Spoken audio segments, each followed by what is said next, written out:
All right, another look at your forecast. We're going to be looking at temperatures getting to those mid-80s, hanging around. We are going to start off with some cloud cover, but we're going to have heat indices get to that near 90-degree mark even as those skies start to break apart a little bit. Overall, I do think we're going to have a healthy mix of sun and clouds for the afternoon. And then we'll be in those upper 80s in the Brazos Valley for Friday and Saturday, mid to upper 80s for Friday and Saturday here in central Texas. But it's Sunday into Monday we are going to be watching, because that's giving us really good chances for some of those scattered thunderstorms, which could be bringing us very, very good beneficial rainfall. But then late Monday heading through Tuesday and Wednesday, we do expect to dry out and the sunshine will be a little bit more abundant by the middle of next week, although we will be hovering around 80 as opposed to those mid to upper 80s. Now let's take a look as we head through for Sunday afternoon. At around noon, we're going to start to see that rain start to make its way into some of our northwestern zones. Now they're going to have the backstage passes to the DaBaby concert or the George Strait concert, whatever type of music you prefer.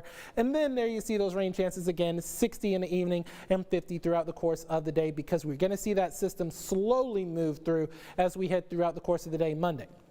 Now, some of these rainfall models could end up underperforming, but a preliminary look does show us that a lot of our western zones could get well over 2 inches, 2.5 inches. Maybe even some areas might get up to around 3 inches. This model particularly has Goldthwait checking in with over 3 inches of rain, but a little bit lighter as you head to some of our eastern zones. They're not so much in that drought situation, but the bigger drought is in our western zones, and they look like they're going to be getting some of the heaviest amounts. So definitely good news on that particular front.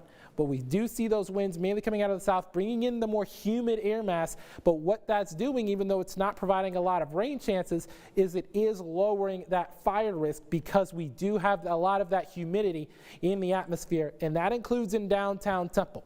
This looks nice for the most part, but we are mainly cloudy. Temperatures in those lower 70s. The dew point is the same as the temperature. That means the air is completely saturated, although we are a bit on the breezy side. Winds out of the south-southeast at around 10 miles an hour. We're looking at lower 70s right now temperature-wise for the entirety of central Texas, as well as the Brazos Valley. There you see Bryan College Station checking in at 73 and Franklin Hearn checking in at 72 over in Robertson County.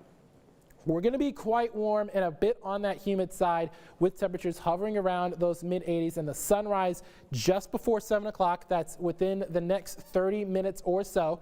But the winds are going to get up to around 20 miles an hour, and they could gust up to around 30 miles an hour, especially as we head through the overnight hours. We are going to have a nice healthy mix of sun and clouds during the day, but the clouds build back in overnight because that moisture with that air saturation, it's going to create that cloud cover. And with those winds, we're mainly looking at that cloud cover building in, and as a result, 8 on the joining meter.